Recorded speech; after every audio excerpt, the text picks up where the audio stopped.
Hello, everyone, and welcome to the first TrAIN Open live event of the year with the Los Angeles-based Getty Research Institute. And I'm really pleased and really excited to be hosting this event this evening. My name is Paul Goodwin. I'm the director of TrAIN. And first, a bit about TrAIN. TrAIN is the Research Center for Transnational Art, Identity and Nation. And our research, we're based at University of the Arts London, and our research really is driven by the desire to critique dominant ideas about globalization and to open up new perspectives that addresses questions of how art and design can respond to social injustice, to the decolonization and critique of institutions, and the creation of more diverse global art histories. TrAIN's members, who are internationally recognized researchers and scholars from across UAL, University of the Arts London, as well as we have also a very strong community of postgraduate students and TrAIN associate researchers from other institutions, both inside the university and outside. And we discuss our research and issues and debates that arise from our research activities through conferences, lectures, reading groups, exhibitions, and publications. And of course, the TrAIN Open live event, which is our flagship public discussion. So I'd like to now introduce our chair for this evening, who is Dr. Maribel Hidalgo-Urbaneza. Excuse me for the very bad pronunciation, Maribel, who is the postdoctoral fellow for the World in Public Cultures research project, which TrAIN is leading, based at UAL, which is an international partnership of researchers. And Maribel, as part of that project, is leading a team of researchers across Europe and North America, collecting data about museums and university courses worldwide for the project database and website. And we're working with Dr. Athanasios Velios, also from UL, on that project. Maribel obtained a PhD in information studies from the University of Glasgow, and her doctoral thesis examined art museums' online resources, such as exhibitions, online exhibitions and publications, from the perspectives of narrative theory and the museum as text idea. She also has a fine art bachelor degree from the University of Granada in Spain and a master's degree in publishing, journalism and cultural management from University of Rome La Sapienza. Maribel has also worked as a researcher at the Getty Institute, from which this collaboration this evening comes, and also the National Art Gallery of Art in Washington, DC. So without further ado, I'd like to hand over to Maribel, Dr. Urbaneza, to start this conversation and to introduce our panelists. Thank you so much. Thank you very much, Paul, for that introduction, and welcome everyone. We are very pleased to have today Dr. Kim Richter, Alicia Maria Hodru, and Alanna Radlo-Dzur. And I apologize if I'm mispronouncing your surnames. They all do research at the Getty Research Institute, and they will introduce us today to the Florentine Codex. And as the title of the lecture says, the Indigenous and Global Book Histories that converge in 16th-century Mexico through the fascinating work that they are doing with a digital initiative that aims to bring the Codex to new audiences. While I was working at the Getty, I was very briefly involved in the kind of first stages of these projects, and I'm really excited to know what they are doing now.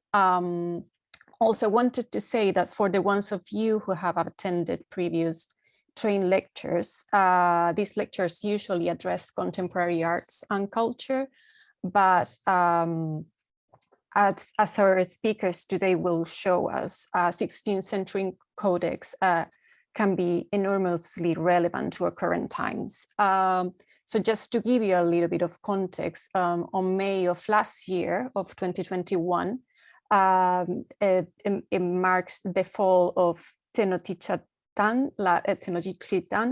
the capital of the Aztec Empire, and the 500th anniversary of the conquest of Mexico, which one of the books of the Florentine Codex tells from both the Spanish and Nahuatl perspectives. And a few months ago, the Pope issued an apology for the wrongdoing of the Catholic Church during the Mexican conquest. And this provoked some troubled responses from right-wing politicians in Spain. So the fact that something like this can still happen nowadays demonstrates the importance of revisiting historical documents and bringing them to the fore as we have discussions about our colonial past. The Florentine Codex digital initiative feels very relevant to current discussions about the colonization in cultural institutions and museums that are focusing on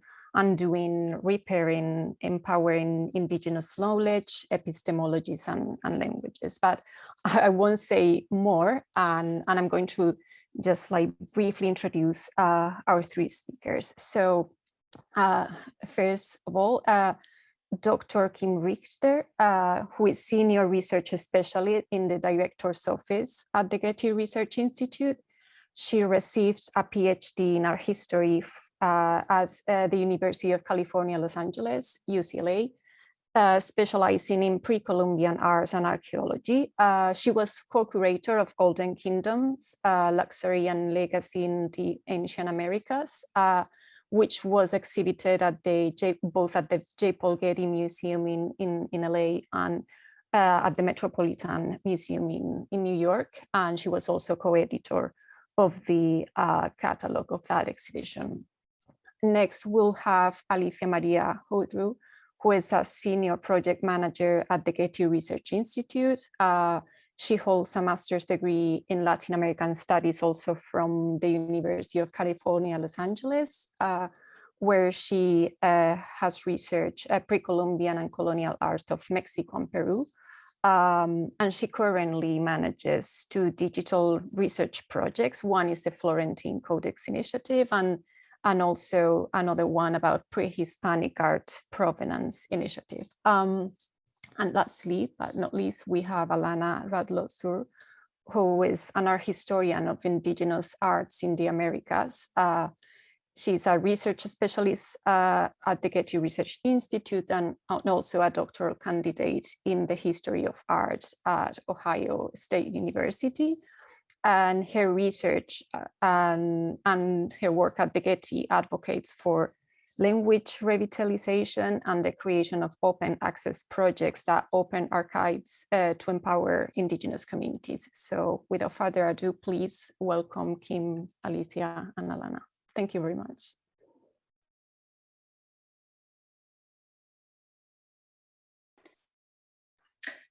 Thank you so much for this introduction, Maribel and Paul, and thank you so much for inviting us to be here with you today. As Maribel said, she had a very early hand in this project, and so now it's really wonderful to be here and share this, the advances that we've mustered over the years since she left the Getty. And also thank you to Lynn, who's here and working her magic in the background. So it's really wonderful to be here. There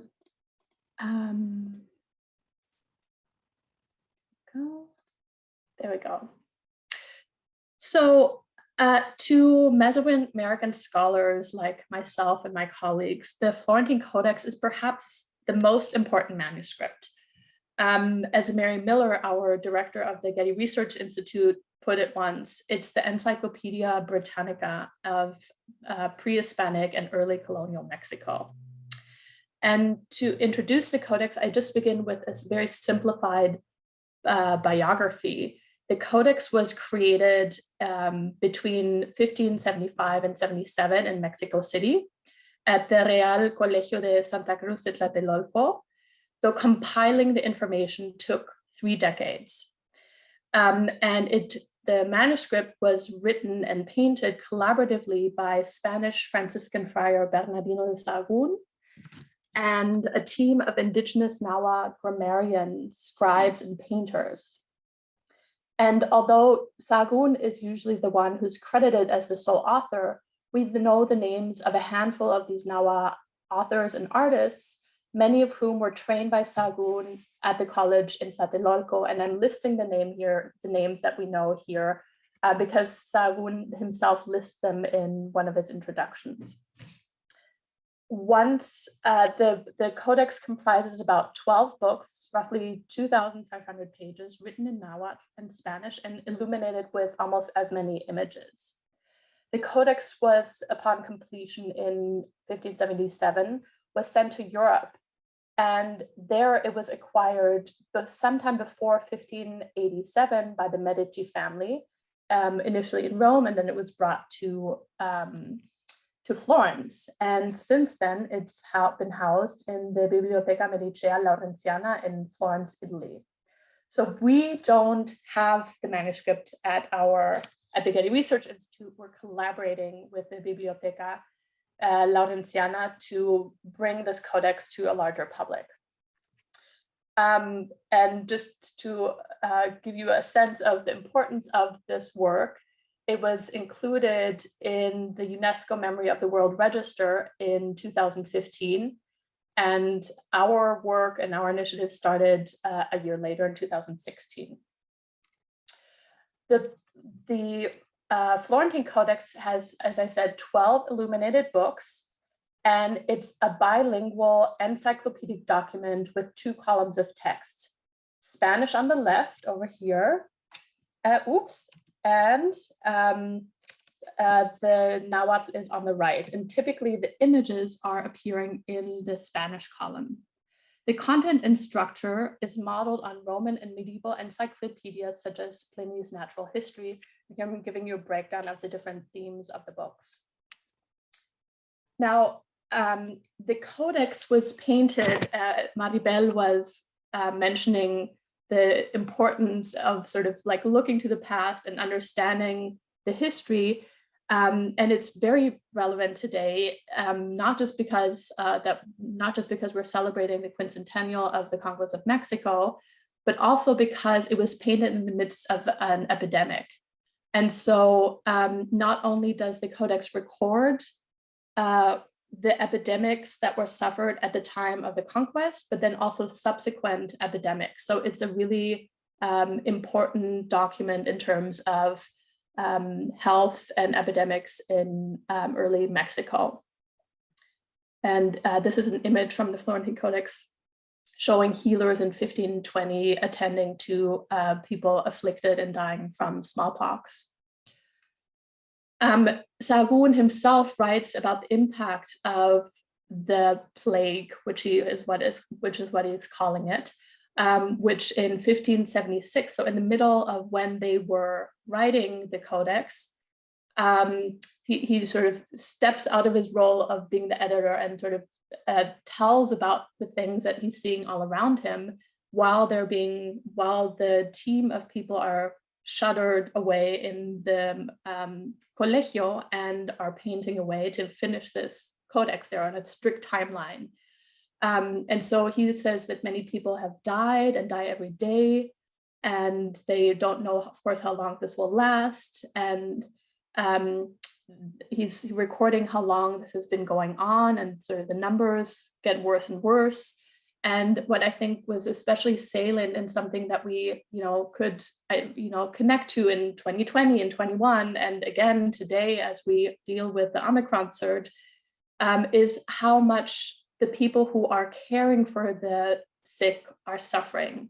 So it's not just that people are dying of hunger or from the disease, but they also die of hunger because nobody can attend to them, and even the people who are attending the sick are getting sick.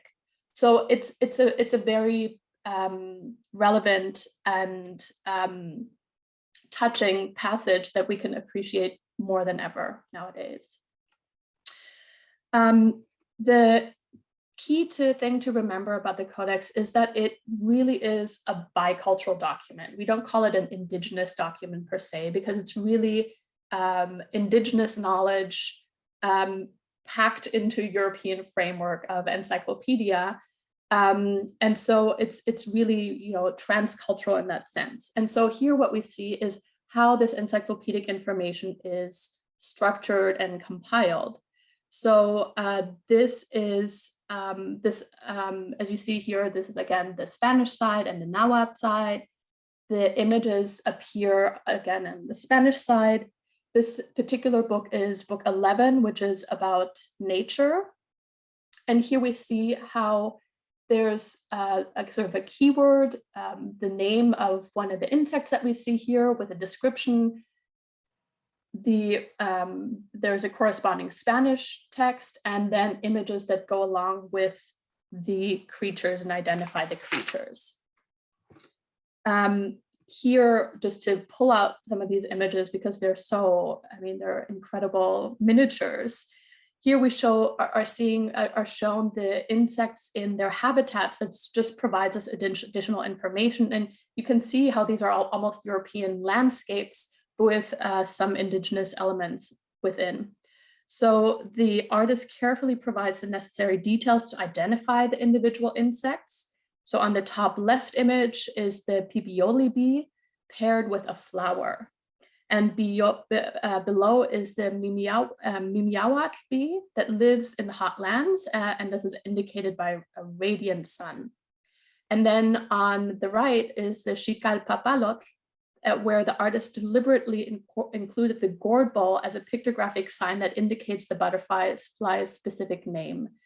And because the image provides, all of these images provide such critical information in addition to the two texts, alphabetic texts, our colleague, Kevin Terrasiano, who is a co-director on our project, has proposed that the images should be considered a third text. And since I'm an art historian, I prefer to think of it as a third narrative, because oftentimes the images go even beyond the text. And so my colleague, I pass it on now to my colleague, Alicia Hautrau, who will tell you a little bit more about what the Florentine Codex initiative entails. Thanks, Kim. So the Florentine Codex initiative, or FLOCO, as we like to call it, has 4 major outcomes. The Digital Florentine Codex website, or DFC, which will unite a brand new digitization of the Codex with its translations and transcriptions. And that's both new and existing translations, which I'll talk more about shortly. Our team is also generating hundreds of multilingual entries contributed to the Getty vocabularies in English, Spanish, classical Nahuatl, and contemporary Eastern Huasteca Nahuatl. A digital publication focusing on Book 12, which presents original research on the history of the conquest of Mexico, and also an educational component. These are lesson plans, kindergarten through 12th grade, for use by the Los Angeles Unified School District on the conquest of Mexico, focusing on contrasting Indigenous and European perspectives. Slide. So I'm going to talk about the first of these outcomes, the Digital Florentine Codex. So this is a photo of Kim's desk to illustrate just how challenging it is to work with the Florentine Codex. One has to consult numerous separate publications to access the whole of the Codex. That's because existing publications are partial in one way or another. For example, many don't include the over 2,000 images contained in the manuscript, or if they do, they are decontextualized or extracted in a separate section. And this incompleteness is with the exception of the magnificent facsimile you see at center, but it's inaccessible for other reasons, mainly cost. It's very expensive. So then, even if you are fortunate enough to have access to all of these print publications, finding concordance is difficult and time consuming. So what we aim to do with the Digital Florentine Codex is to bring numerous text and digitized, We aim to bring the numerous texts and the digitized codex together, making all parts of it accessible online to students, scholars, and the public. So now the next slide. I'm going to give you an overview of the process we use to go from concept to a tangible design of the website. We worked with a user experience design or UX consultant to conduct audience research and user testing, which allowed us to anticipate user needs rather than to invent them. So user experience design is a process that helps build products around the needs of people. It's a human-centered approach to design that strives to create better usability, and that is to improve ease of use. So our user research started with in-depth in-person interviews of target users. We interviewed 10 people of varying subject areas, occupations, ages, genders, technical skill levels, years of professional experience, and levels of familiarity with the codex. Whenever possible, we went into their offices to see how they worked and what materials they used for research. Here you can see we are interviewing two people, Brian Keene, a former museum colleague, and Sandy Rodriguez, a local artist. These interviews were open-ended, 1-hour ethnographic interviews, and questions addressed current research practices, current and past uses of the Florentine Codex and related materials, use of other digital resources, and digital habits in general. Next slide, please. From the 10 interviews, our UX specialist, Ari Lee, developed personas. So personas are fictional, yet realistic and representative archetypes based on composite data and observed patterns of behaviors, interests, goals, attitudes, and motivations among potential users. Next. So personas are incredibly useful. They equip team members with a shared and precise vocabulary. Instead of referring to average users, team members can use personas to describe specific individuals who act as proxies for the composite needs of real people. So the next thing our team did was we carried out UX design steps with our technical consultants, Digerati. Ideation and sketching are normally done in person with markers and sticky notes, but because of COVID, we used a collaborative whiteboard instead called Mural, and it was a surprisingly effective substitute. We used a variety of hands-on brainstorming methods, clustering, prioritizing, and sketching activities like one called Crazy Eights to explore design solutions as a group. And you can see some of our sketches here with virtual sticky notes.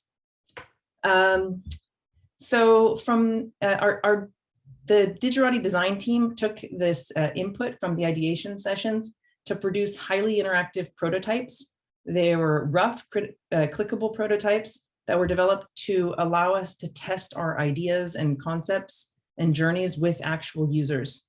So this user testing confirmed many important assumptions and UI patterns and revealed some problem areas.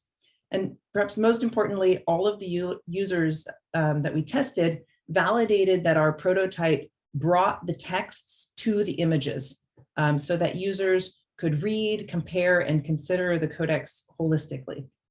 So it confirmed the most essential need we were trying to solve with the DFC. Next, please. So what you're seeing here is our very first and now very outdated wireframe, created even before we underwent the UX design process. This initial concept mock-up of the website helped us to envision key features and functionality early on.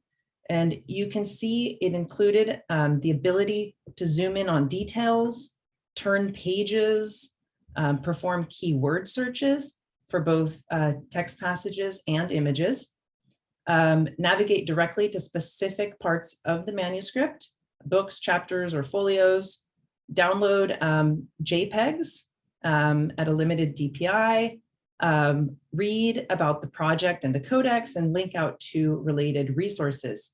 And probably the most significant feature is the simultaneous juxtaposition of texts and images. Essentially what you don't get with those publications strewn across Kim's desk. You can also see here that for book 12 only, we will include voice recordings of the classical Nahuatl column of text read aloud and contemporary Nahuatl summaries. And this is additional content aimed primarily at contemporary indigenous Nahua audiences, as Nahuatl remains the most widely spoken indigenous language in Mexico with approximately 1.5 million speakers. And we owe this wonderful contribution to Eduardo de la Cruz Cruz, a native Nahuatl speaker, language instructor, and also the director of the Nahuatl Language Institute in Zacatecas, known in short as IDIES. So as you can see, this digital edition aims to be a very comprehensive source for the Florentine Codex. Next one. And now what you see here is an updated design resulting from the UX process. Still not quite the final version, which is currently being built. But the viewer that will support the juxtaposition of texts with the digitized manuscript is called Canvas Panel. This customizable viewer is being developed and tailored to the project by Digirati, our outside consultants. They're an agency and software company that specializes in cultural heritage and the digital humanities. So currently we anticipate launching the DFC by the end of June 2023. So in the next slide, we have an overview of the transcriptions and translations that will be made available in this enhanced digital edition. We're including many already published translations and transcriptions, and they're listed here. And we're also producing original translations. Leon Garcia Garagarza is translating the Codex's Spanish text into English, and our colleagues at UNAM, Berenice Alcantara and Federico Navarrete, are translating the Nahuatl text of Book 12 to Spanish. So all of these texts are being digitized, meaning we scanned the published texts and ran optical character recognition, or OCR.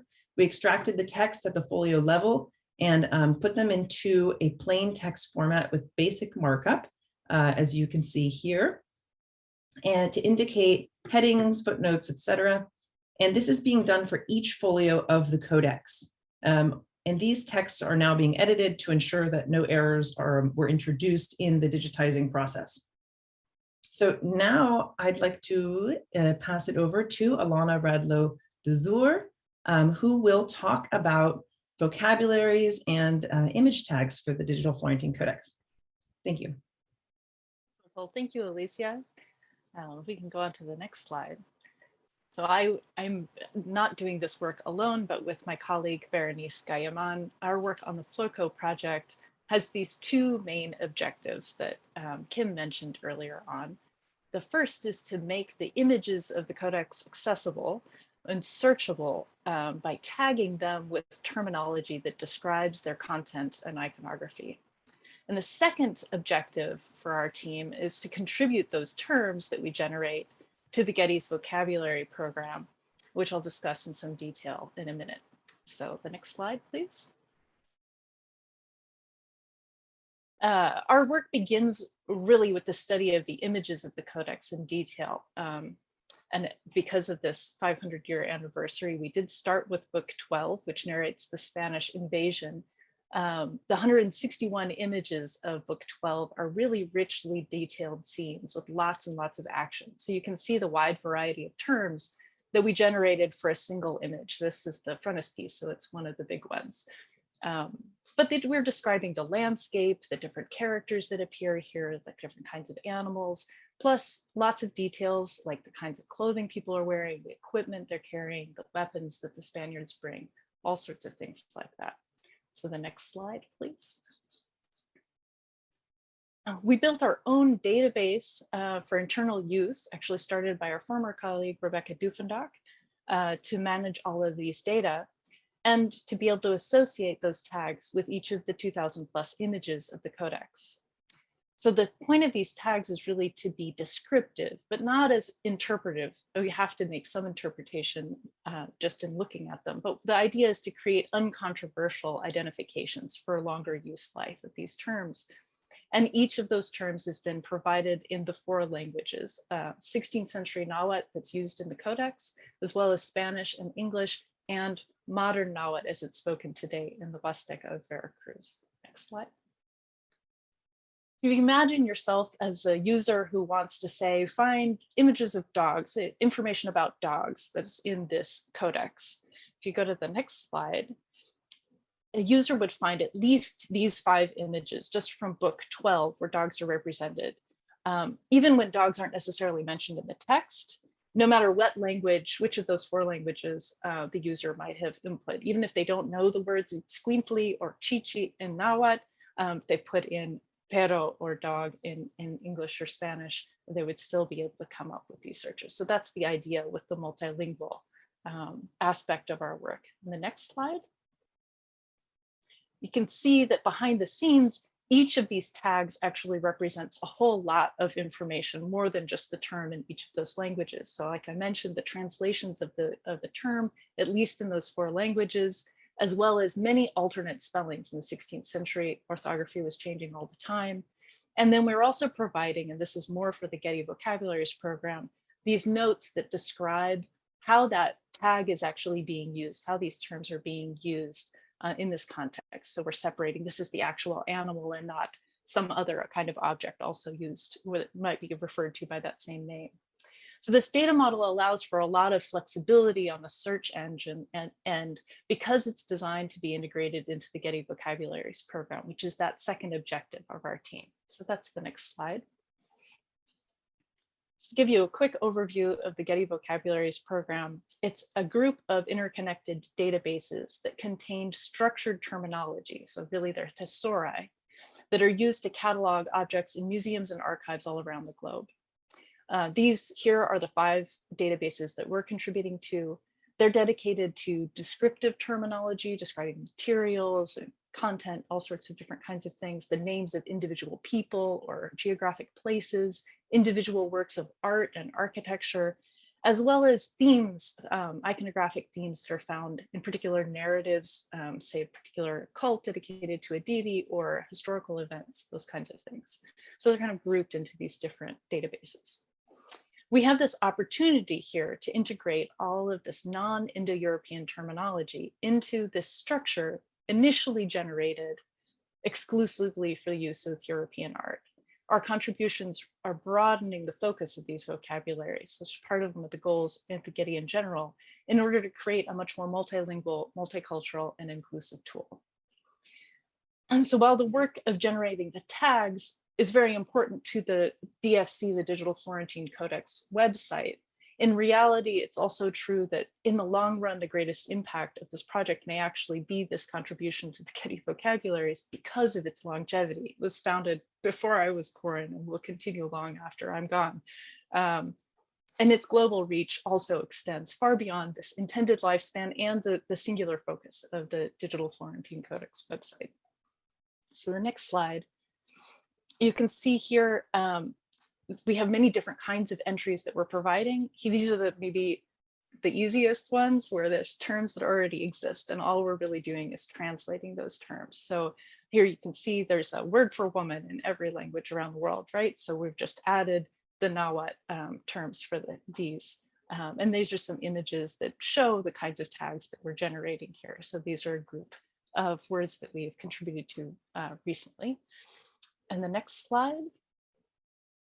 In other cases, we're creating entirely new terminology. Most of these are more culturally specific to Nahua culture. And in some cases, we're really giving preference actually to the Nahuatl language term and not providing a literal translation. This really makes more sense to refer to something directly. So this is a great example of that. This is a new term that we've entered for a ritual object called the Tlachialoni. Now, this is what the figure is holding in his hand. Literally, this is an instrument for seeing, and you might also use that to refer to eyeglasses or something like that. But we haven't translated it because it makes more sense to refer to this directly for this ritual object. Although, if you note in the list of terms that are over there on the left, that we did provide tescat, which is mirror, and modern Huastecan Nahuatl, you'd refer to an instrument for seeing this way, especially in this ritual context. So it's a little change. And the next slide. You can also see that we provide lots of alternative orthographies. Like I mentioned, that spelling was changing radically during the 16th century, language that hadn't been written down alphabetically before. So here we have, for the word feather, there's at least 5 different orthographies that are used within the codex, and others that are common in the 16th century as well. So no matter how you spell this word, you're going to be able to find the content you're looking for. It's part of that idea. And the next slide. Another complication of our work with this terminology is that each of our terms has to be placed within the organizational system of the Getty Vocabularies program. That is, where would we like to place a new term within the existing hierarchy of those thesauri? So some terms fit really easily into existing categories. We have lots of items worn on the arm, or the bracelets worn on the wrist, and that's a whole category. Accessories by location on the body. Also by material is another one where it works really well. So all of these artifacts you see listed on the right, you can see by the teoquitla at the beginning of the word that they're made out of gold. So they can be organized costumes by material. And the next slide, going back to that natural history, the book 11, which is the largest by page, by images, the most information in all of the Florentine Codex. All of these questions about how to catalog these things become more difficult in this book 11 that describes the natural world. The general format of book 11 is comparable to Pliny's classification in Historia Naturalis, where animals are arranged according to their habitats. So terrestrial animals followed by birds, then animals that live in the water, insects, and then it goes on to plants and precious stones, metals and colors, all sorts of other things. But just looking at the terrestrial animals, there's 420 descriptions of animals, 367 of which are illustrated. So it gives you a sense of the volume of information we're working with here. On the next slide, some of these fit really easily into the existing structures. So the Getty Vocabularies program preferences the scientific name in binomial nomenclature in Latin following Linnaeus. So here's this straightforward example. We have the Quetzaltotet, this really beautiful bird. It's known as the resplendent quetzal. Gets given its scientific name for this bird, and then a few other common names are listed. We'll add Quetzaltotet and classical Nahuatl. And then also you can see here, note that Quetzal is not only used in Dutch, but also in English and Spanish and other languages to refer to this bird coming out of the Nahuatl. But not all of the animals listed in book 11 of the Codex are as clearly identifiable with a specific species that's got this kind of scientific naming.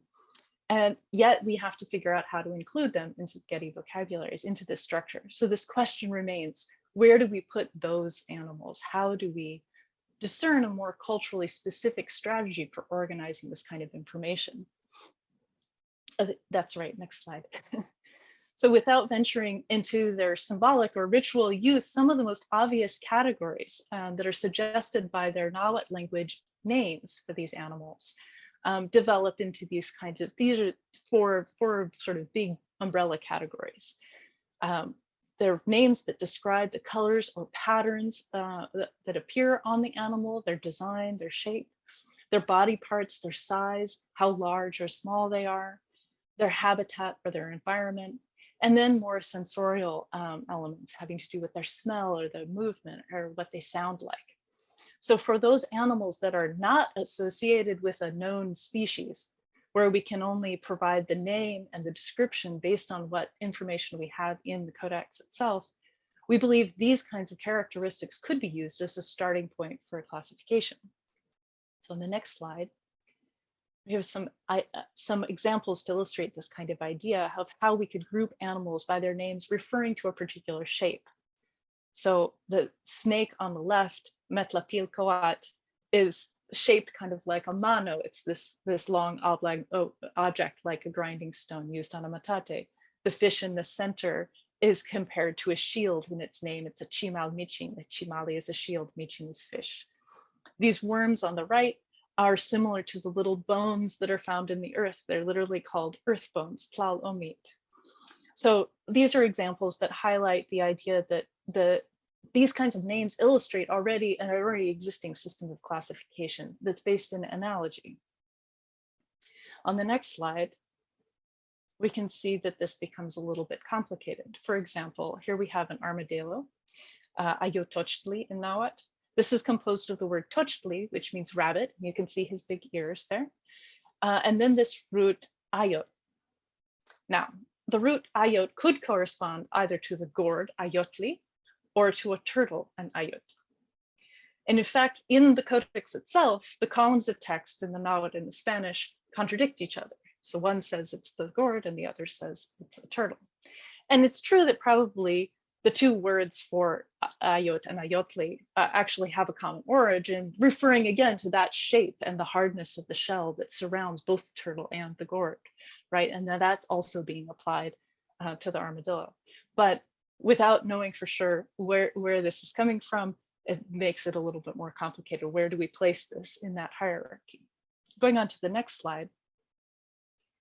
Like we said, not just animals, but also all of these plants and all these other elements as well of the natural world. Just like the animals, many of these could be classified according to a biological taxonomy with a scientific name in Latin. But we could also, at the same time, even when we do that, provide also a classification that reproduces the emic Nahua categories that are based in this kind of etymology. So the linguistic roots here for terms referring to plants indicates their use. So terms that end in kilit on the left are edible herbs. Those with shochit have flowers, therefore they're flowering plants. And those that end in patli are plants that are used for medicine or poison, but that's one and the same sometimes. Even when we integrate our data into this existing structure, the point is that we're also dedicated to incorporating these alternate ways of knowing into the Getty Vocabularies program. On the next slide. Another aspect of our work, looking closely at the images of the codex, is to describe the style and features of the group of Nahuatl, the artists and the scribes who worked together with Sahagún to create the Florentine Codex. This builds on the work of scholars like one of our co-PIs, Diana Magaloni, and others like Marina Garrone-Gravier, a subgroup of our whole team that includes myself and Berenice Gayaman, Jeanette Favreau-Peterson, and Rebecca Dufendock, are currently in the process of assembling a journal article on the artists and scribes who worked exclusively on book 12, which is one of the last books completed, as Kim was pointing out, during the epidemic. At present, we've identified 10 different artists who produced the images, which you're seeing here, and 3 different scribes who worked together to create book 12. As far as the images, we established these groupings based on their iconographic details, the layout, their use of particular techniques, things like that. And for example, here you can see the differences in the rendering of headgear. So the Spanish helmets and also the rulers' diadems, which allow us to distinguish one painter from another. This work will continue and will proceed through the remaining 11 books of the Florentine Codex. On the next slide. Alicia gives a little introduction to Digerati, the team that's working to build the platform. All of these data that I've been describing are being incorporated using this new software that Digerati developed called Madoc for use with this IIIF platform that allows us to attach our tags to these particular coordinates within each image of each folio page so that we can distinguish the Nahuatl text from the Spanish text and apply which scribe where we've identified which scribal hand to each one. It also captures exactly where do the illuminations appear within the page, and we can annotate just the illumination with image tags as well as the artist's hands. And with the next slide, as we move into the beta phase with this digital platform or the website, we still have a number of open questions. The main one for my work is in considering to what extent we want to make these metadata visible. So here's a polished wireframe showing one possible solution where those tags themselves are clickable and could be used to search for other images and texts that refer to the same ideas. So with that, I will now hand it back to my colleagues to wrap us up on publications.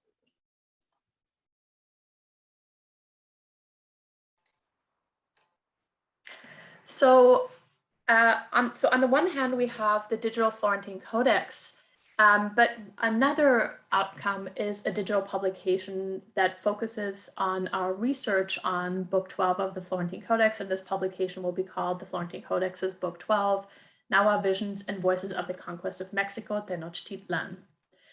And the Book 12 provides the longest surviving Nahuatl narrative of the conquest of Mexico. And here I'm showing you the first few pages of the book documenting the arrival of Spaniards in 1519, or specifically under Cortez, and a key event, the Toxcat massacre that took place the following year. This version in Book 12 largely contests the dominant Spanish perspective, which is heavily based on the writings of Hernán Cortés, the Spanish conqueror. Book 12 is especially fascinating because it features the greatest discrepancy between Spanish and Nahuatl text and images. And the Spanish text, I should clarify, oftentimes it's called a translation of the Nahua text, but we've been really calling it an interpretation because oftentimes the Spanish text is shortened or omits whole sections of the Nahua text, or sometimes it adds additional information and description and explanation where necessary, or at least where Sahagún deemed it was necessary. So the team of indigenous scribes and artists working with Sahagún were trained according to the humanistic curriculum of 16th century Europe.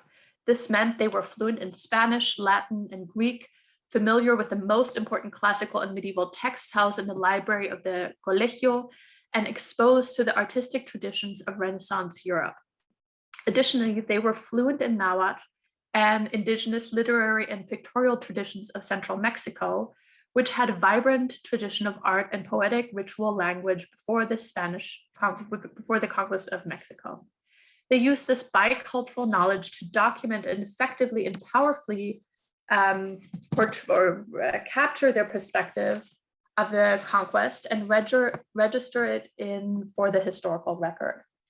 Now, the Florentine Codex was not only a product of intercultural dialogue, but was also intended for mixed audiences in New Spain and Europe. And I think we see that when we compare these three narratives. The information presented in the manuscript's Nahuatl and Spanish language text columns and its hundreds of images constitute what we're calling the three narratives, because each transmits complementary but often conflicting messages about a given topic. In the example here of chapter 20, we see how short the Spanish text is, and you'll see that even more so in the next slide, and how the images take over the column. In contrast, the Nahuatl provides a long graphic description of all the gruesome details that take place during the massacre. Both texts describe how the Spaniards killed the Mexica during the feast of Huitzilopochtli, the main deity of the Mexica.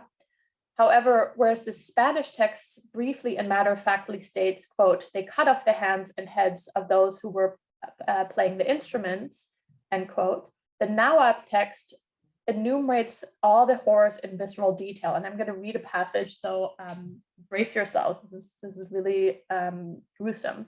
And I'm citing James Lockhart's translation. Quote, then they surrounded those who were dancing, going among the cylindrical drums. They struck at drummer's arms. Both of his hands were severed. They struck his neck. His head landed far away.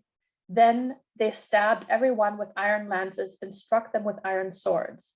They struck some in the belly, and then their entrails came spilling out. They split open the heads of some. They really cut their skulls to pieces. Their skulls were cut up into little bits, and some they hit on the shoulders. Their bodies broke open and ripped. Some they hacked on the calves, some on the thighs, some of the bellies, and all their entrails would spill out. And if someone still tried to run, it was useless. He just dragged his intestines along. And there was a stench as if of sulfur. Those who tried to escape could go nowhere. And anyone who tried to get out at the entryway, they struck and stabbed him. So, end quote. So it is though the music and rhythm of the drums and the dancing that was taking place in the ceremonial precinct of Tenochtitlan is now replaced by the nightmare sounds of bones cracking and flesh ripping. which is further underscored by the repetitive nature of the Nahuatl text. The images support the Nahuatl description, providing a visual record of the atrocities. These are the differences that we're teasing out in the research of the digital publication of Book 12. So you can really see maybe the basic information is the same, but there's a lot more detail, and it's as if it's written as an eyewitness account, as if you're part and are witnessing what is going on. Another, it's also really critical to note that the indigenous perspective on the war and conquest was not monolithic. But the narrative captured in the Florentine Codex is even more specifically a Tlatelolcan perspective, because the majority of Nahua authors came from Tlatelolco, where the colegio was located. So here you see this is the twin city, or the island where the two cities are located, Tenochtitlan, where this was really the Aztec capital. And then there's Tlatelolco, the sister neighboring city. And today these are both covered by Mexico City. And so this is where the colegio was located, and where the manuscript was written. The death of Moctezuma and its Cuauhtzin is a key episode in this narrative, and provides insights into the hyperlocal character of the text and the images that constantly needle at the Tenochca, the dominant Nahua group from Tenochtitlan, and the main ally of the Tlatelolcans, though those two were formerly rivals. So in this context here, they're allies. The circumstances of Moctezuma's death have been highly contested since the 16th century, while Spanish accounts, starting with Cortez's second letter, relate that he was killed at the hands of his own people, who thought of him as ineffective and a treasonous ruler for having surrendered to the Spaniards and their allies without resistance. The Nahua account in the Florentine Codex's Book 12 seems to place the blame with the Spaniards, though it does so subtly by providing circumstantial evidence in the text paired text, and as we argue, in the images, which provide strong visual cues. Neither the Spanish nor the Nahua text explicitly state that the Spaniards assassinated Moctezuma and its Cuauhtzin. Rather, the Nahua text details that the two rulers died while being prisoners, and the Spaniards removed their bodies to a site called Teayoc, near a body of water. When the Mexica recognized the rulers' discarded bodies, they ultimately retrieved them. And here we see the moment where the Spaniards are tossing the two bodies into this body of water. Both texts explicitly omit placing blame for the murders on the Spaniards, because the two texts of Book 12 do not provide details on the moment of death, only the aftermath. And so the question seems unresolved. And we think that they might have purposely omitted this information, either because there were no eyewitnesses to this murder, since they were in Spanish custody at the time, or also because this topic of regicide would have been so problematic even decades after this occurred. And so this is where the images come into play. The majority of images in Book 12, unlike other books of the Florentine Codex, are in black and white. And you saw previously how colorful the other ones were. As Diana Magaloni has demonstrated, the reason for this omission of color is that the Codex was written during an epidemic, as I mentioned before, and the artists ran out of color by the time they reached Book 12 and were unable to obtain new supplies. However, the artists did color a few select images in this book. So they're saving their precious colors, the last remains of their precious color, and applying it to some key images. And so the question is how are they making the selection of the images? And so this image here that we're seeing is just one of a few of the 161 images of Book 12 that is fully in color. And so we, again, are seeing the two Spaniards tossing the bodies of Moctezuma and Itzcoatl in the water. And so Moctezuma is the ruler of Tenochtitlan, and Itzcoatl is the ruler or Tlatoani of, or Tlatoani of Tlatelolco. Now, because of this choice of reserving the precious colors for this image, the image leaps out from the page. Also because of its unusually large size, and it dramatically calls the reader's attention. We interpret this artistic strategy as deliberately placing responsibilities for the regicide with the Spaniards. It is as if the artists were asserting, here's the truth, here is the answer. The Nahua authors likely were not able to name the Spaniards as the murderers in the text, perhaps because they were prevented from doing so by Sahagún, or because of, again, this topic of regicide. So they resorted to delivering the message via the image. Though we cannot be entirely certain that they are the same individuals, we are recognize this figure here from another moment. This is sort of what Kevin calls the Iron Man, and he appears in some other images, like when the Spaniards, take custody of Moctezuma. Also, the unceremonious disposal of the corpses into the water further indicates an attempt at a cover-up. Significantly, in the later version of this conquest narrative penned by Sahagún in 1585, the text explicitly states that the Spaniards strangled all captive nobles and threw them outside the fort. So, so this is sort of this point about this distinction between the Spanish accounts broadly and the Nahua account that is really dominant here in Book 12. But there are other elements that show us that this is also more specifically a Tlatelolcan narrative. And so there is something about the visual parallels that can be seen throughout Book 12 that give us additional information. So for example, and that is a particular visual artistic strategy that mimics typical Nahua rhetoric strategies, namely the difrasismos, or semantic couplings that heighten a metaphorical message. And so in the text, we learn that Moctezuma was really condemned in both the Nahuatl and the Spanish texts. Again, he was seen as an unfit and ineffective ruler who was universally disliked, and one could go even as far to say that the authors of the Florentine Codex described him as a traitor. In contrast, here, this image of sort of this passive and subdued Moctezuma who's being placed into chains by a Spaniard is contrasted with Itzcoatl, again, the Tlatoani of Tlatelolco, who is speaking and active and sort of summoning the crowd, and you can see the speech scrolls coming out of his mouth.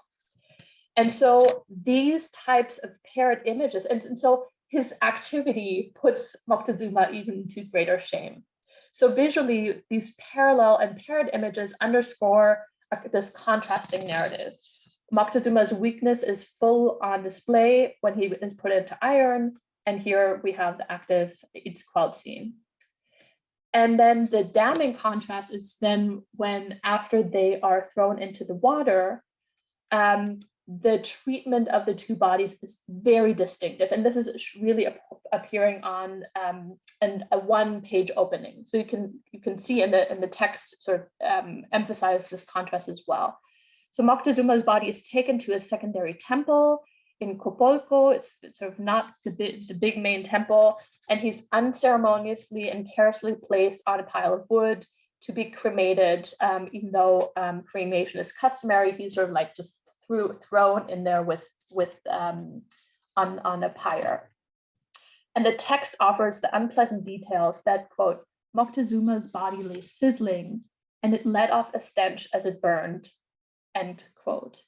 In contrast, Itzcoatl was reverently placed on a boat, taken back to the temple courtyard in Tlatelolco, equipped with lordly banner and provisions, and then they cremated him with great splendor.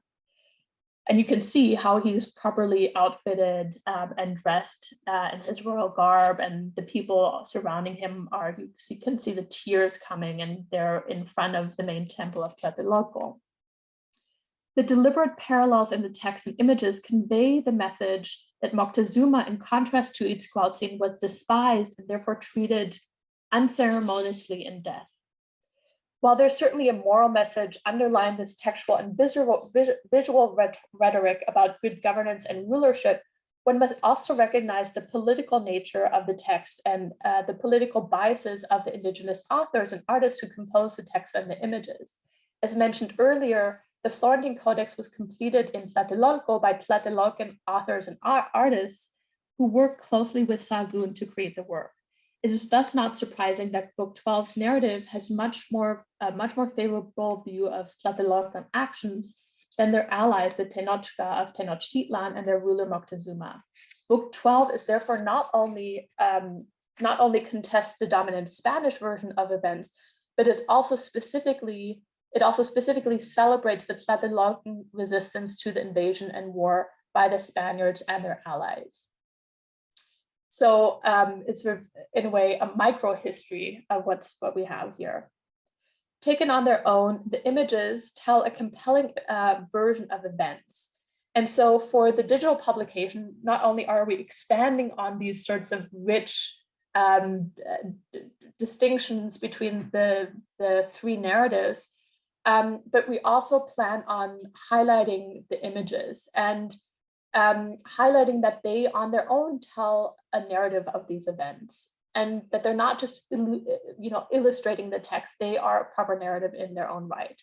When we isolate the images from the text and string them together, which we plan to do for the digital publication, they remind us that in pre-Hispanic codices, historical narratives were recorded through images, not alphabetic texts. It is therefore no surprise that images are central to this bicultural manuscript. And because we had the quincentennial of the fall of Tenochtitlan on August 13th of last year, we at the Getty Research Institute, we wanted to really call attention to this narrative and raise awareness of this Mexica version of history. And so we staged a virtual public reading of Book 12, where the public could sign up to read a chapter in Nahuatl, Spanish, or English that was up to their own choosing. And this highly dynamic and participatory event vividly brought the historical events to life 500 years later. So that was a really exciting thing to do. Other ways that we're also trying to reach different publics is through our educational component. And this will accompany the digital publication that I was just telling you about. And so we're creating lesson plans that sort of are targeted to kindergarten through 12th grade, lesson plans that focus on the subject of the conquest in Mexico, which is currently taught predominantly from the European perspective, if it's taught at all. And so in June of 2020, we collaborate with UCLA's Latin American Institute in the organization of teacher workshops, which aimed at introducing teachers from the LA Unified School District to primary sources like the Florentine Codex that document indigenous historical narratives about the conquest. Because the event had to go virtual due to the pandemic, we were able to invite 17 experts from across the US and Mexico who gave talks to the teachers. And then the teachers would retreat in the afternoon and worked on developing these lesson plans by digesting the scholarly information that they'd learned in the lectures. And so, for example, this is an example that was created by one teacher, which prompts students to compare the depiction of the death of Moctezuma that we just heard about to a European painting, and sort of asking them to tease out differences, not just in the depiction, but also in the divergent vantage points. And so we hope to publish these lesson plans online and make them freely available. So that's the gist of what we're doing with the Florentine Codex initiative, all the different outcomes. And what I'm showing you here is sort of the credits to all the project team, because all this work is being accomplished by an exceptional team of colleagues, which includes local and international scholars, as well as staff in different departments across the Getty and various institutions. and we are indebted to their invaluable intellectual and technical contributions. And of course, this initiative would not be possible without the support of our institutional collaborators, key among them the Biblioteca Medicea Laurentiana, who allowed us to digitize the manuscript and gave us permission to use the images, and really therefore allowed us to go digital with this. And so here you see the various people who have contributed in some way or another in the past. So we thank them all and are happy to answer any questions that you might have.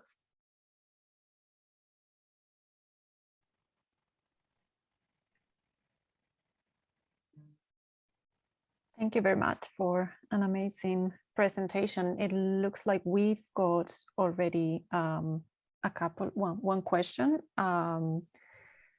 So I will start with this one.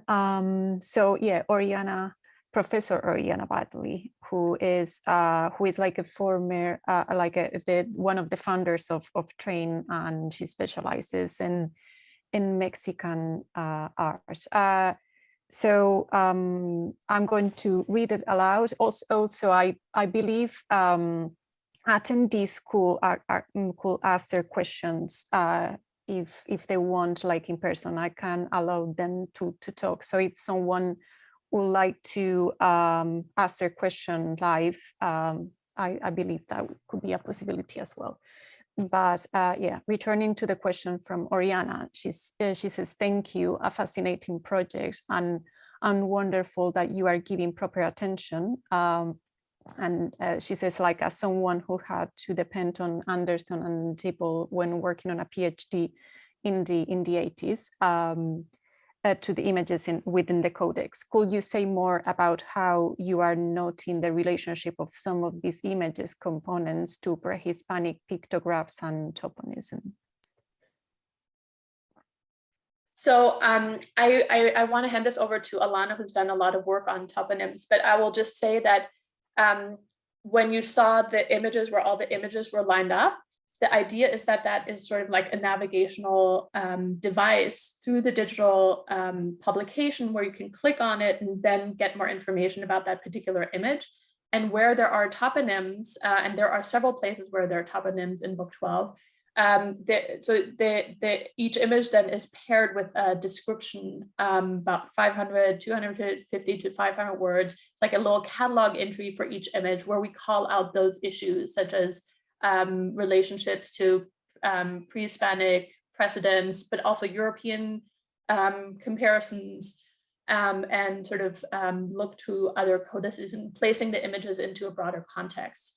But Alanna has done a lot on the toponyms, so maybe you can want to elaborate a little bit more there.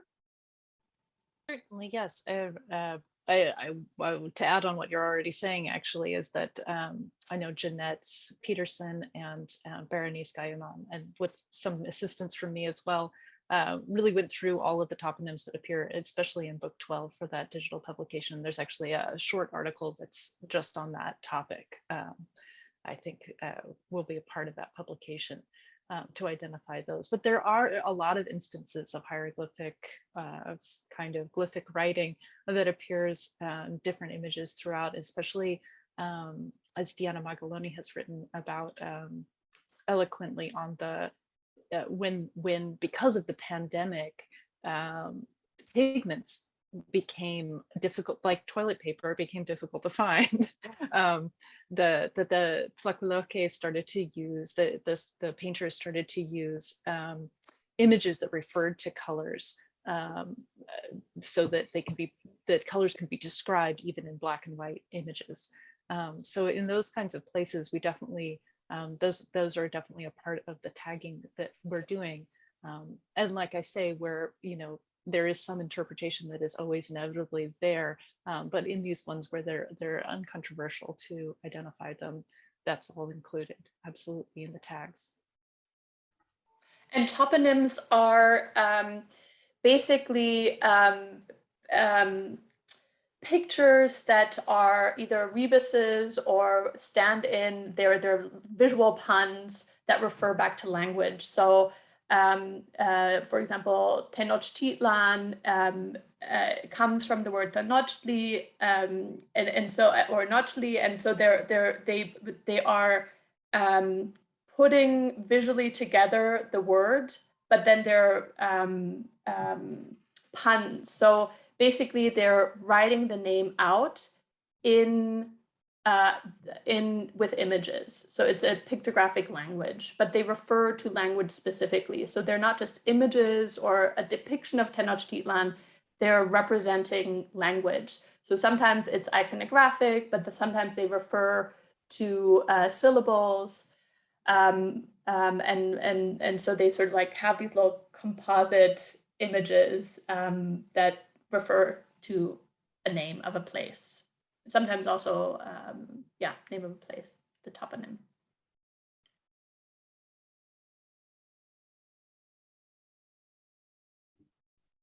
Yeah, thank you very much. So it looks like there is another question. So from an anonymous attendee, has there been interpretation on the 11th book of the Codex? I'm not sure if they mean the 11th book of the 12th book, because we've been like talking about the 12th book, but maybe they refer to the 11th book. Well, over the last, the answer is yes to both. There has been work. There has been work. I mean, this is just one of the.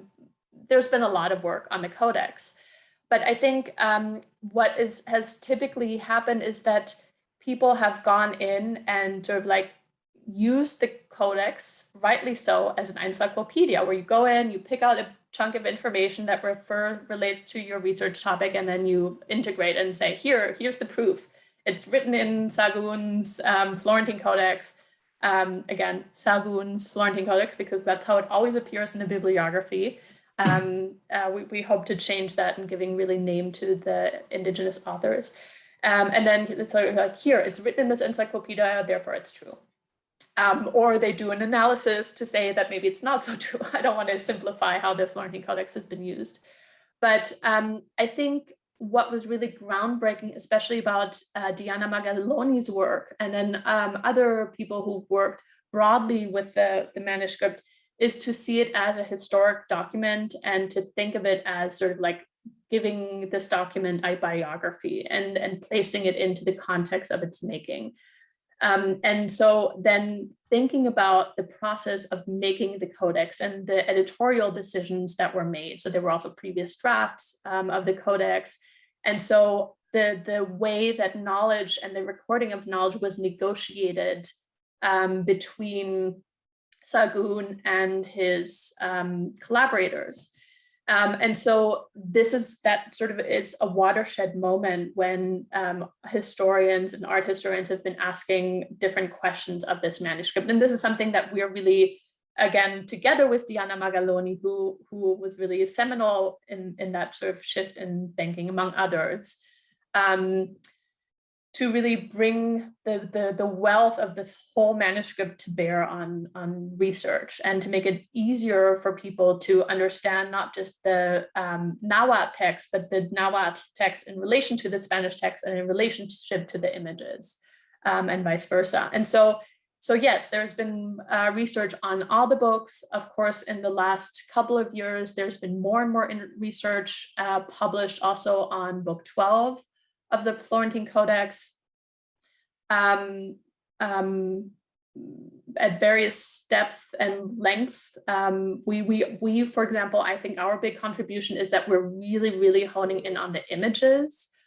That is really our big contribution, and framing this as part of the three narratives.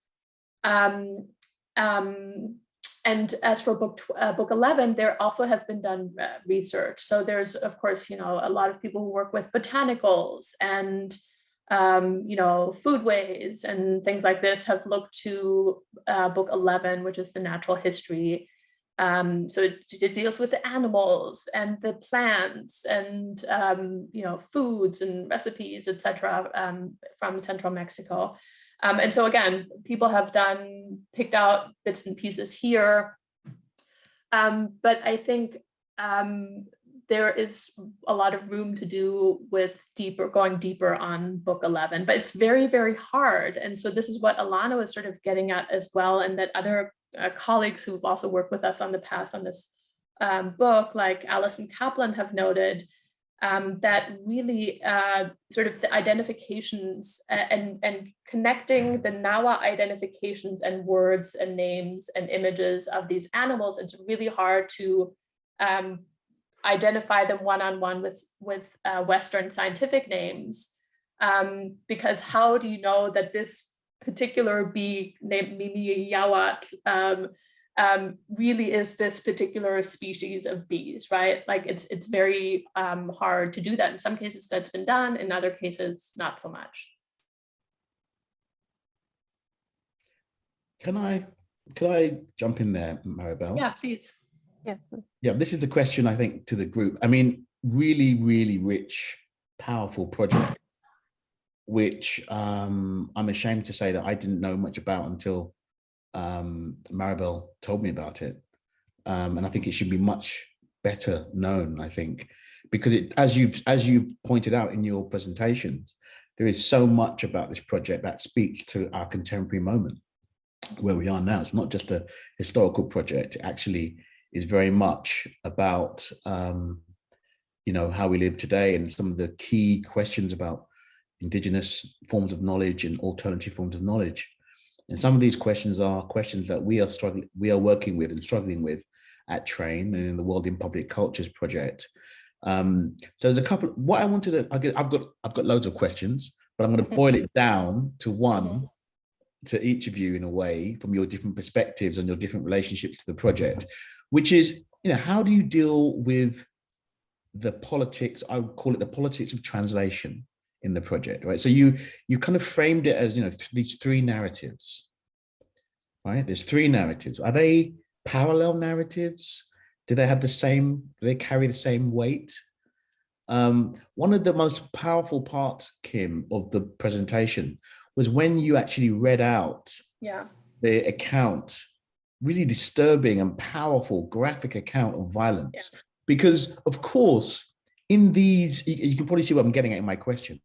In these narratives and this so-called cultural translation, the question of violence underpins absolutely everything, right?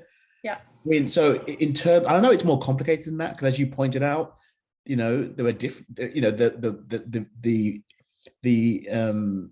the indigenous populations also had different views and different relationships to the colonists. Some studied, had more training in the ways of knowing of the Spanish, and others less so, etc. But I mean, how do you curate that? How do you present that knowledge and those what you've called contrasting narratives at the same time in the context of the really powerful questions that you raise through this history of violence and exclusion and pillage, etc. That's one question.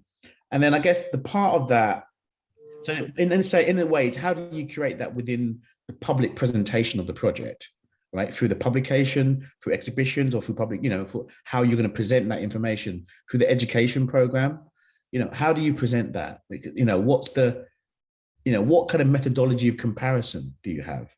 Right. So that's one question. The other thing was, Alanna, about the Getty vocabularies, which I think is very interesting for us in World in Public Cultures. And we're looking at trying to challenge the very idea of a database, right? That these kinds of museum databases, catalogs, lexicons, nomenclature, glossaries, really come out of colonial knowledge structures that kind of give preference to some forms of information while silencing others. So again, a big question, probably not, I mean, we don't have the answer to it, and I wouldn't expect you to have the answer to it too, but how do you represent that in this process of the vocabulary, so that again, it can address this, what I've called the politics of translation. Now, I've probably asked a million questions within that, but sort of take out of what I've just said as you want to respond. Thank you. If it makes sense at all. Oh yes. Oh yeah. I mean, you're touching. I'm going to try to do justice, but it's a big, complicated question. We're trying to struggle with this, and even within the team, we have a lot of debates, even just around the basic use of terminology. Should we be referring to conquest? Is this a war? Is it invasion? Is this all of the above? And I reflect and hesitate each time I read that passage of Toshkat, because I also don't want to sort of just paint them as these hapless victims, or sort of like reify and sort of fetishize the violence that happened. And at the same time, these,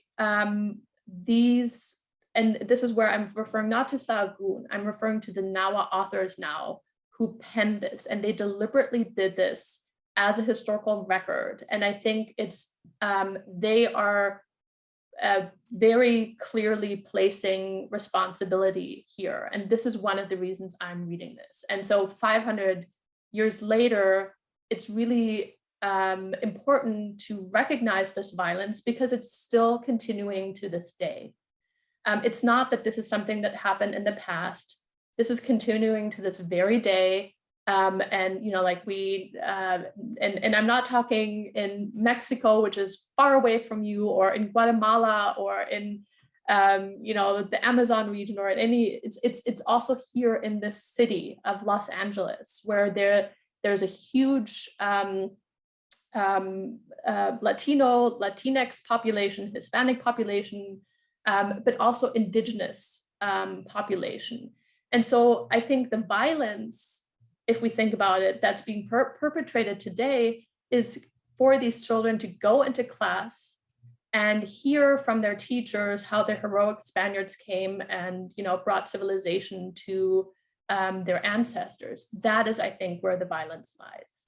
And so, and I'm getting goosebumps here because our colleague Eduardo de la Cruz did a marvelous project where he went through and he summarized each chapter of book 12 in his contemporary Nahuatl. So Nahuatl is the most widely spoken language in Mexico today, but there are many different sub-branches. And so this is a region that is the most dominant version, regional variant of Nahuatl from Eastern Mexico, from a region called the Huasteca, and where Nahuatl is still widely spoken, still, even though it's endangered language, it's still a vibrant and used, and we've been, Alanna and I and our colleagues, we've been to these communities, we learned this language, we've stayed with families, we have done ethnographic research there, and with an attempt to better understand. But what Eduardo did was he summarized each of the chapters in his contemporary Nahuatl language, because it's very hard to read 16th century classical Nahuatl. And so he try to make it easier to understand and more approachable for contemporary Nahuas in this region. And he then, for one summer, went out and he does a lot with language revitalization, where he goes back into the community because he grew up speaking Nahuatl, but he wasn't taught how to read and write Nahuatl in school. And so this is something that he's trying to change for newer generations. So he's going back to his community as a teacher, teaching and encouraging teaching reading and writing of Nahuatl in school, but then also brought his summaries of book 12 to his students. So they were like middle schoolers and high school level. And then before he gave them the text to read, he said, okay, what is it that you tell me about the conquest of Mexico? What do you know? What do you know about it? And then he would get answers saying, yeah, they came and yeah, there was conquest, but then they brought all these civilizing elements. So we got this Spanish language, and that was a great benefit, and we got to do this and that. And so they understood that there was violence, but there were benefits that were reaped because of it. And of course, that reflects the way that the conquest is taught nowadays in school today in Mexico as it is around the world, right, from the European perspective. And so then he handed out, and it was just tragic. He has a beautiful lecture. It's posted online at the Getty Research Institute YouTube channel. I can post the link later if you're interested. But he then had the students read the account that's left from the Spanish, from the Florentine Codex via his summaries, and the students were dumbfounded. They're like, why are we not getting this version of history? And it totally, their minds did a 180 flip, and they've suddenly understood the ramifications that the conquest had on them personally, and that their ancestors had recorded this information. Sure, maybe for the courts of Europe, but that they recorded them in Nahuatl was also sort of the legacy that they've left to these Nahua students today. And so we really are making a lot of effort to bring this to not just sort of scholars of Europe, European scholars or American scholars, but really to indigenous communities. So what we've also done is we recorded Eduardo, how he read the whole text of book 12. And so you can listen to each chapter, each folio. As you're looking at the page, you can listen to the text there. So to really bring this text alive. And so this is one way, but then also we really also tease out the different elements in our book 12 publication, because there's also I read the most, one of the most traumatic accounts in the book, and it goes deep every time I read it. But there's also many heroic accounts of resistance. And I think to highlight those, even if the outcome is, the one we know, I think to show these acts of resistance and heroics, and whether it's warriors or women who are calling out, over there, that's where the Spaniards are going, go for them, that is so powerful to read. And of course we have the document in itself being written 1 or 2 generations later as a demonstration of I don't even want to call it survival. It's still that at that stage, Nahuatl was still a vibrant culture and language, despite everything that happened post 1521, which is just that the conquests continue on. And we always say the conquest is still going on to this very day. So politics of translation, those are things that each translator has to deal with themselves. We will have a translation philosophy. Anderson and Dibble were translating this for one reason. So they were actually they're based in Utah, and they were translating things with a biblical mind frame, and they gave put in very flowery King James Bible or sort of language. And so, of course, today we have a very different approach where we really honor and try to respect the original languages, both Spanish and Nahuatl, and try to bring out the idiosyncrasies that those languages have. Alanna, do you want to? Yeah, I'm so glad you brought up Eduardo's project, talking about the conquest narrative with his students, because that's such a powerful, I feel like in so much of the work, when I am facing the questions that you're asking, Paul, I find myself thinking of Eduardo and his students and trying to keep them in the forefront of my mind as I'm doing this work. One of the other things I think to bring in addition that Eduardo and Sabina, both native speakers, both of them my former Nahuatl instructors whom I learned the language from, in providing their translation. Often when we're thinking about this terminology that's going into this Getty vocabulary program, is going into this hierarchical structure that is using categories that do not apply, that their translations are not one-to-one. In some cases, it's what they want to say about what is this animal that we're describing with this word mean, because their definition is going with the Nahuatl word. It's not necessarily, it doesn't have to be the same, because each perspective, you read the note in Spanish, it's going to be slightly different than the note in English. It's going to be slightly different in Dutch or whatever language it's in. So and that's an important, I think it's important to have that document there, even going forward in time.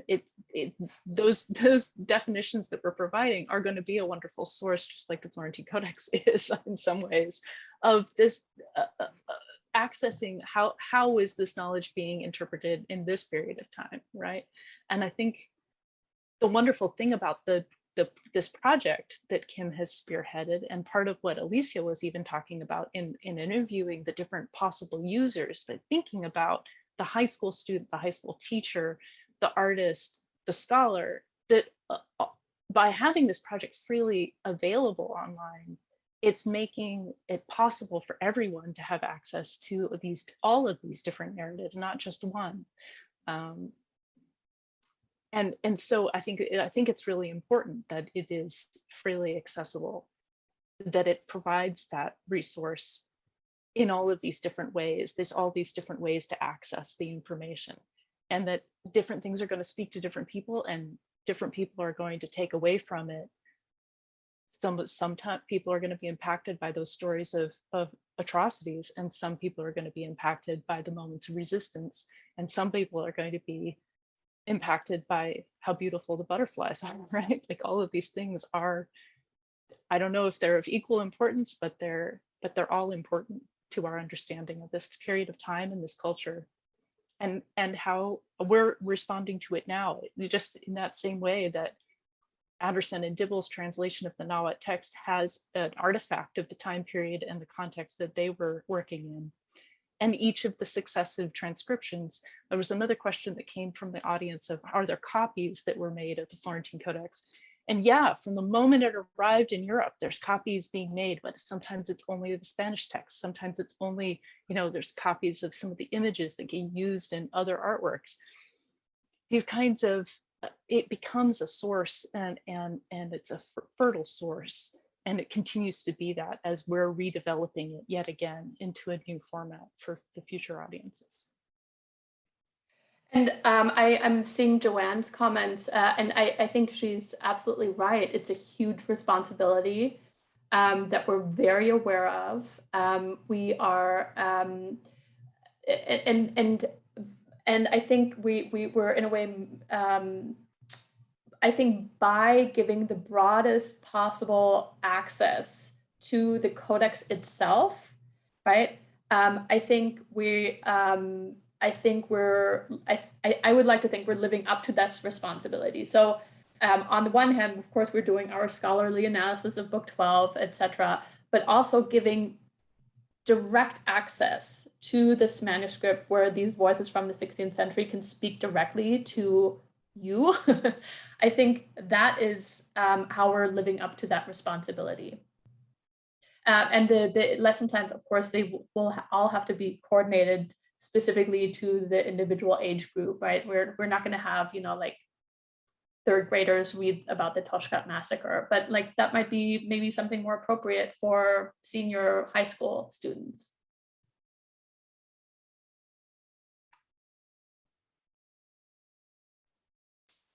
Great.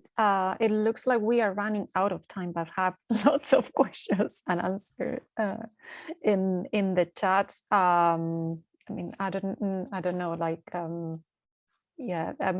don't know if we have like time for one, maybe to answer one more question and then and then wrap up, because yeah, we are running over time. I will pick one, because also I wanted to ask you about aspects of the database. And we have here a question, which is, what about the indigenous peoples which have only an oral mean of communication?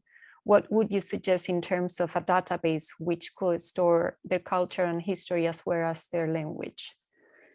I think this is like a very interesting question.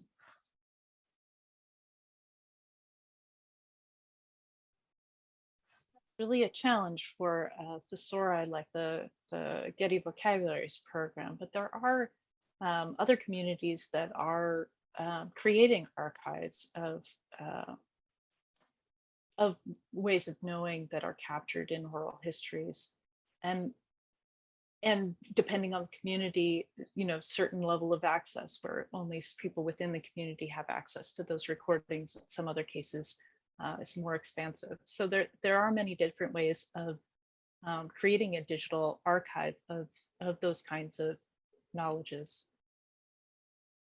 In our project, I think that is represented in the reading that the recordings of Eduardo reading book 12, which really allows for people who maybe haven't been trained to read classical Nahuatl, to hear it. For native speakers, I think actually it's another way in, and to hear it in the original is its own gesture in that direction. Certainly it's only for the one book, but really a very impactful history that's in that one book. So Kim, did you want to add to that? Well, I mean, we can't really speak to other indigenous languages, right? So in this case, the language has been put down sort of alphabetically in the 16th century, which is, you know, one could argue another act of violence, right? And so this is what we're dealing with. And so luckily then we do have this extensive record of the language, because it was precisely Sahagún's intention, who knew the language fluently, and I would argue was also a lover of the language, even though he ultimately recorded the Florentine Codex. The main goal, since he was a Franciscan, was to convert and make an aid to convert the Nahua population. But you know, I think it's not as easy as like here's the villain and here's the, you know, like the good person. It's these dual motivations, right? Like I have no doubt that he loved this language and he loved the culture, and he also wanted to convert it, right? Convert the people to Catholicism. And so so he pushed the Nahuas, and we know this from earlier drafts that are located in Madrid, that the Codices Matritenses, where he kept saying like, okay, now say this in a different way and give me like 3 more synonyms for this word. So that it was all about recording the vocabularies of the language in context. So he didn't do a dictionary like other contemporaries did, like Molina, that came out right around the same time as the Florentine Codex. But he wanted sort of the language, you know, a list of all the words, but in context, right? Used in the context of sentences. And so we have this there, as a result, this document of this language as it was in the 16th century. And so, of course, we're also mindful that not everybody today, where we're dealing with sort of the digital medium, necessarily has access to digital devices or the internet. And yet, we're very aware, just from our, you know, from us being in Mexico a lot and in these indigenous communities, that even if they maybe don't have a computer, they certainly have mobile devices frequently. And so we are also very mindful to make this, the digital Florentine Codex, available via sort of mobile and be sort of device agnostic, if you would say. So this is our means of how we're giving access to this language. Yeah.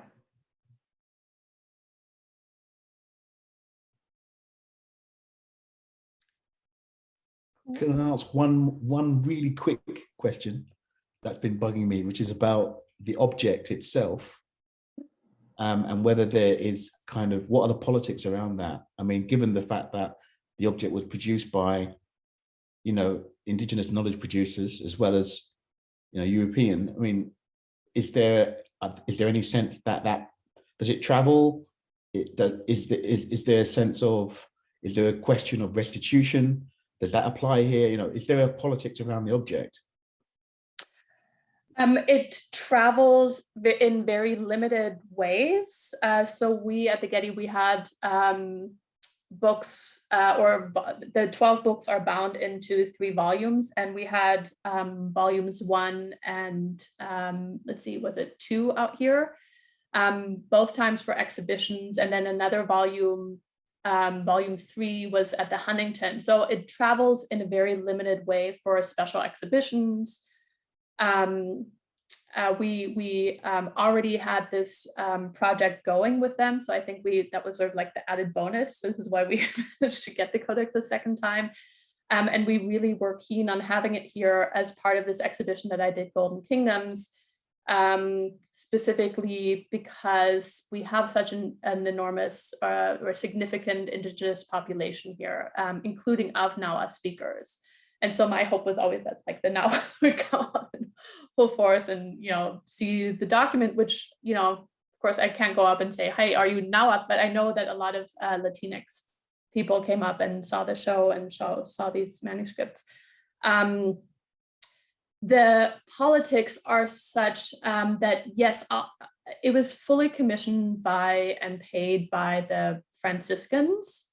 And so, and the indigenous people who worked on this project were part of the colegio.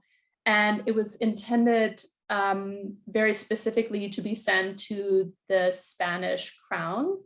And then somehow it didn't get there. And we don't exactly know why and how, but it got diverted. There's sort of I think the most compelling idea is that in 77, there was sort of like this call from the crown to send over all sort of indigenous documents. And this is also in the time of the Inquisition. And so many documents perhaps were then destroyed because they, in fact, earlier work that Sahagún had done was sort of like confiscated because it was thought to contain all these idolatries.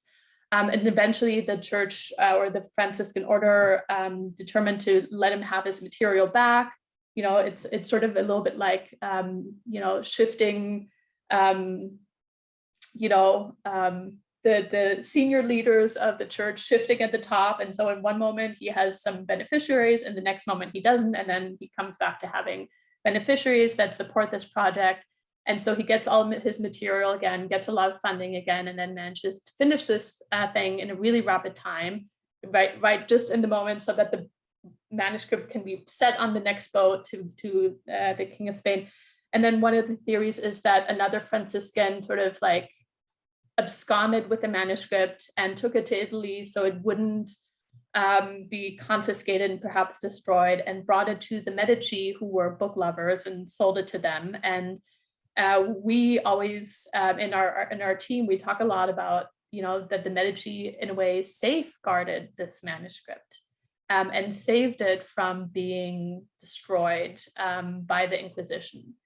And so, and it's been within the Medici library since, again, the 1580s.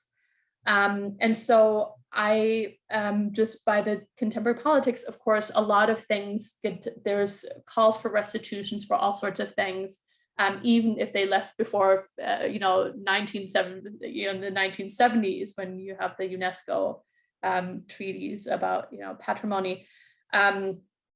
But there are other objects that are sort of more sort of like politically charged and get reclaimed a lot.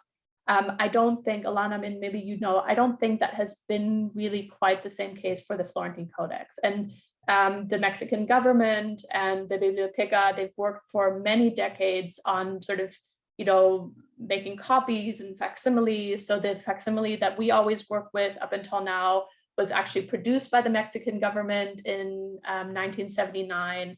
And even earlier, there were people who were allowed to come to the library and make trace drawings. These were Mexican scholars in the early 1900s that were creating tracings to make the codex more widely available, or at least the images. And so I think I am not aware for like these calls for restitution, quite like, for example, let's say the headdress of Moctezuma, the penacho that's in Vienna, where, you know, even when Mexican conservators who are highly trained people from UNAM and INA, the National Institute of Mexico, go over and say, this object should never travel ever again, because if it goes on a plane, it will not arrive in one piece in Mexico. It should never travel again. Even then, you know, the current president of Mexico, you know, beats the drum and says this thing should be restituted, which it just shouldn't, because it can't travel. Other things, I'm a proponent for this very important conversation of restitution, but the penacho should never travel, and it doesn't. You know, it's in Vienna, it should be there, and that's the end of the story. So yeah. Thank you. Thank you. So yeah, okay, so now, yeah, we should end. Thank you very much to all of you for this wonderful presentation. I think our audience was also like really engaged and excited. Yeah, and yeah, and I just want to say thank you again. I mean, we sometimes internally hear like we shouldn't go be talking about this project before it's all done, but we very specifically want to talk about it so people know about it. And then also we learn a lot from audiences. And so I'm really grateful for all these wonderful questions and engagement and you know, these challenges to do better, and we really are trying. So thank you. And can I thank Maribel for bringing this project to our attention and to TrAIN, and I hope that we can continue the dialogue with you around these questions, because we're also trying to kind of, you know, get on top of those kinds of questions as well. So thank you so much, everyone.